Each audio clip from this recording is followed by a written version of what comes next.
Market માટેનો view લઈએ વિરાટ, જે રીતે એક ગઈકાલે આપણને એક ક્લોઝિંગ નિફ્ટીમાં જે જોવા મળ્યું છે અને આજે એક મજબૂત શરૂઆતના સંકેતો છે અને ક્લિયરલી જે છે 52 વીક્સ હાઈડને હિટ કરી શકે છે એની તૈયારી નિફ્ટી બેંકની જે ગઈકાલનું ક્લોઝિંગ છે એના પરથી એક અનુમાન.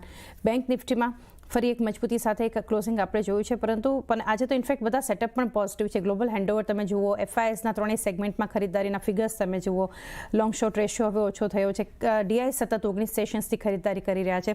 આ બધા વચ્ચે ઇન્ડેક્સને સમજીએ વિરાટ, કયા લેવલ્સથી ધ્યાનમાં રાખીએ? So very good morning Chandniji. બહુ રાઇટલી તમે કહ્યું કે હરેક ફેક્ટર્સ અત્યારે આપણને બહુ પોઝિટિવિટી બતાવી રહ્યા છે. એ ઇક્વિટી માર્કેટ હોય, ગ્લોબલ સેટઅપથી લઈને એફઆઈડીઆઈ એક્ટિવિટી, હરેક જગ્યાએથી આપણને એક સારો સપોર્ટ બનતો જોવા મળી રહ્યો છે.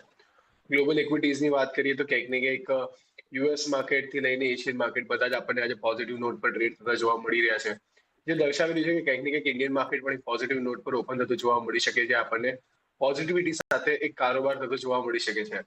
સાથે સાથે એફઆઈડીઆઈની બંનેની એક્ટિવિટી પોઝિટિવ સાઇડ પર રહી. 1580 કરોડની આસપાસનું બાઇંગ એફઆઈ એન્ડથી 1360 કરોડનું બાઇંગ ડીઆઈને એન્ડથી થતું જોવા મળ્યું છે.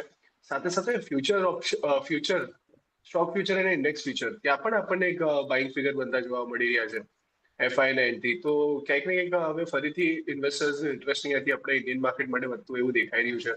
26,000ના લેવલ્સની ઉપર આપણને ક્લોઝિંગ આવતું જોવા મળ્યું છે પ્રીવિયસલી, અને ક્યાંક ને ક્યાંક 26,100ની આસપાસના લેવલ છે જે ઇમિડિયેટ હર્ડલની જેમ કામ કરતા જોવા મળી શકે છે. પરંતુ જો અહીંયાથી 26,100નો લેવલ સરપાસ થાય છે અને એની ઉપર સસ્ટેન કરે છે તો લગભગ 26,500 સુધીના લેવલ્સ પર તમને નિફ્ટીમાં બનતા જોવા મળી શકે છે. લોઅર એન્ડ પર વાત કરીએ તો ક્યાંક ને ક્યાંક 25,900, 25,800 એક સ્ટ્રોંગ સપોર્ટની જેમ કામ કરતું જોવા મળી શકે. પરંતુ ક્યાંક ને ક્યાંક ઓવરઓલ સેટઅપ જે આ રીતના જોઈ રહ્યા છે, થોડી પોઝિટિવિટી અહીંયાથી આપણને ઇન્ડિયન માર્કેટમાં બનતી જોવા મળી શકે છે.